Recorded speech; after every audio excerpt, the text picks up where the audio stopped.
Ladies and gentlemen, I am Francisco Tarrega, guitarist and composer from Villarreal, and though my instrument was small compared to the grand pianos and orchestras of my time, I believed it could sing with just as much depth and dignity.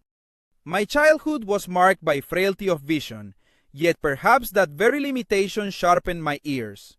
Early studies took me to Valencia and later to the Madrid Conservatory, where I had the privilege of learning from masters such as Emilio Arrieta. Those years opened doors into the broader musical world and allowed me to meet extraordinary figures like Isaac Albéniz and Enrique Granados.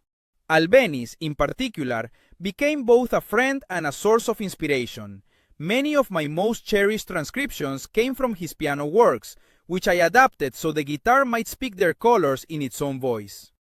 At a time when the guitar risked being dismissed as a salon instrument, I sought to give it a more serious standing.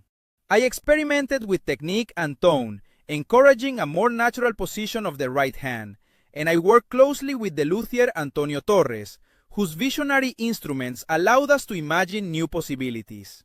His guitars were not merely tools, they broadened the expressive reach of everything I composed or performed. Pieces like Lágrima, Adelita, Capricho Árabe, Maria, and my variations on themes by other composers were born not from grand theories, but from moments of quiet intimacy. A melody heard at dusk, a memory carried from a distant city, a phrase turning in the mind until it settled beneath the fingertips. And of course, Recuerdos de la Alhambra, with its tremolo endlessly chasing the echo of Granada's palace, became one of my most personal attempts to capture the feeling of standing between beauty and loss.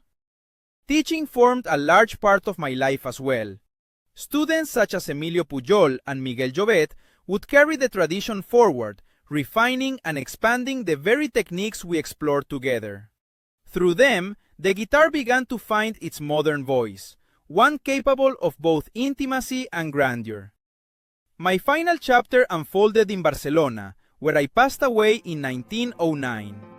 It was a city that embraced the arts with warmth and curiosity, and I was grateful to spend my last years among its performers, friends, and dreaming students. Thank you for listening.